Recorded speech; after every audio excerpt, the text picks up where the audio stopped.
I don't think it'd be really surprising to anyone that we're seeing worse wildfire seasons and they're spreading faster, and we're seeing intense and frequent wildfire seasons that are lasting longer and impacting more communities.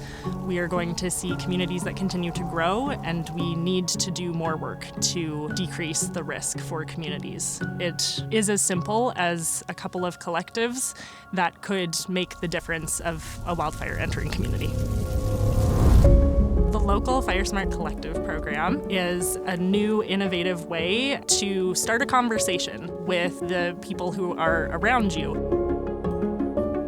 There's lots of opportunities now to talk about what parts of the property need to be mitigated so that it can withstand a wildfire event. When we're thinking about wildfire resiliency, we're thinking about fuel treatments. We're thinking out in the forest, and we're not necessarily thinking about in community. It is not just fuel mitigation. It's emergency planning, it's development planning, it's interagency cooperation, it's education for both the residents and us, the people that are working on the ground. And so the Neighbourhood Recognition Program, which was a great jumping off point, but I think what's been realized is it was just a jumping off point.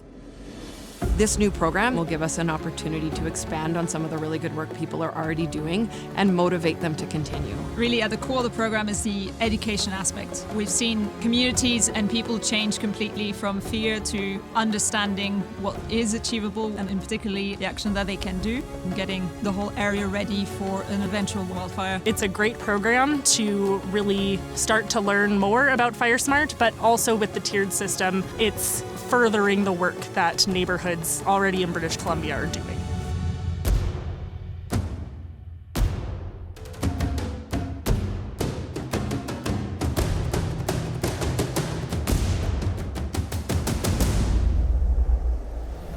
It's a tailored approach so that anyone can join it, anyone can find a place in a collective, and as you learn more about FireSmart and you do more FireSmart work, there's more financial incentive to do even more for your neighborhood. I envision a British Columbia where we aren't focusing on our boundaries of who owns or lives on certain lands, but we are just actively working together to do what makes sense to protect communities. I think less communities are going to suffer widespread devastation from a wildfire event. And I think that we're going to see increased participation at that neighborhood level, making it an easier and more incentivized program.